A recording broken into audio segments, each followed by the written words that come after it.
Salam sejahtera dalam nama Tuhan Yesus Kristus bagi para rekan hamba Tuhan GJKI di Nusantara. Pada hari ini saya ingin berbagi di dalam istilah pelayan atau hamba Tuhan.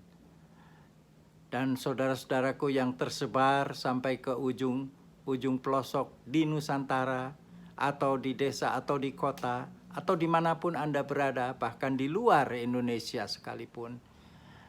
Saya ingin berbagi mengenai satu perspektif yang harus kita juga pahami, yaitu acapkali pelayan Tuhan yang diberkati Tuhan tidak ada tantangan meskipun ada pandemi, keterbatasan dan sebagainya, tetap maju, tetap baik, tetap cukup.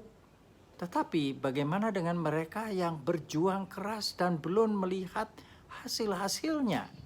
Bahkan berkata, saya kenapa Tuhan mendapat serangan bertubi-tubi dalam keadaan di luar gereja, di dalam pergaulan, di dalam pelayanan, dan rasanya tidak ada kemajuan.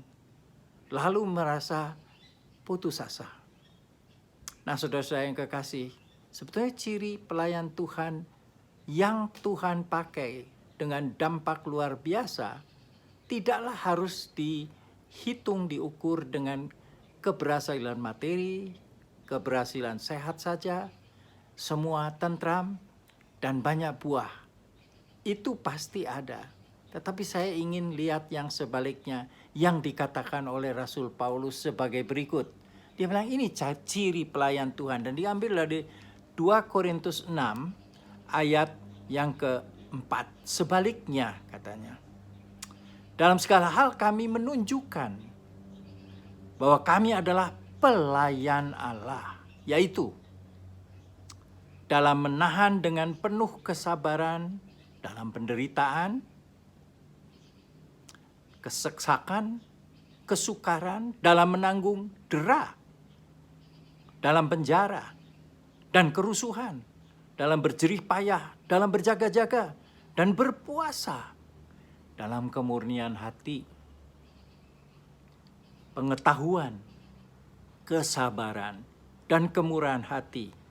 Dan perhatikan, dalam Roh Kudus dan kasih yang tidak munafik, dalam pemberitaan kebenaran dan kekuasaan Allah, dengan menggunakan senjata-senjata keadilan untuk menyerang ataupun untuk membela, ketika dihormati dan ketika dihina, ketika diumpat atau ketika dipuji, ketika dianggap sebagai penipu namun dipercayai, sebagai orang yang tidak dikenal namun terkenal, sebagai orang yang nyaris mati dan sungguh kami hidup, sebagai orang yang dihajar namun tidak mati, sebagai orang berduka cita namun senantiasa bersuka cita, sebagai orang miskin namun memperkaya banyak orang, sebagai orang tak bermilik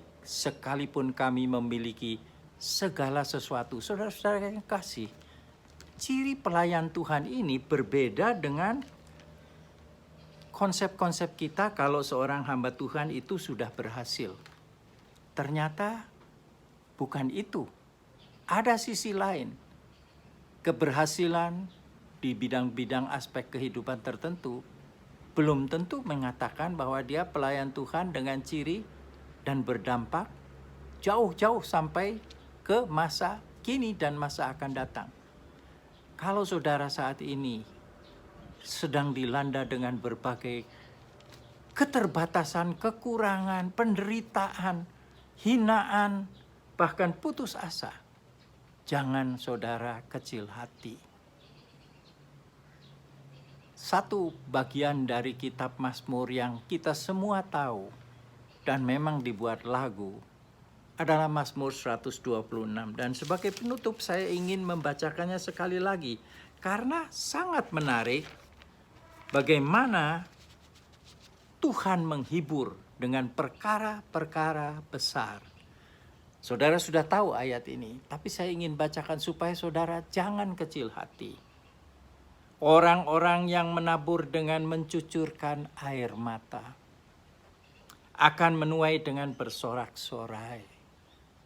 Dengar saudaraku, orang yang berjalan maju dengan menangis sambil menabur benih yang mungkin sekarang saudara alami, pasti pulang dengan sorak-sorai sambil membawa berkas-berkasnya.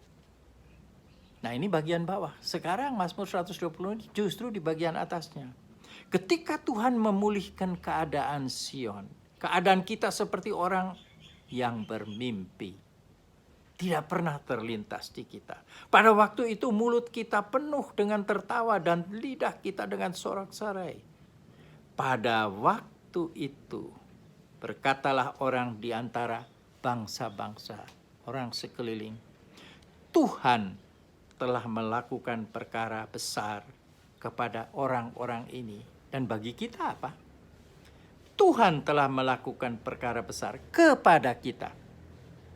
Maka kita bersuka cita.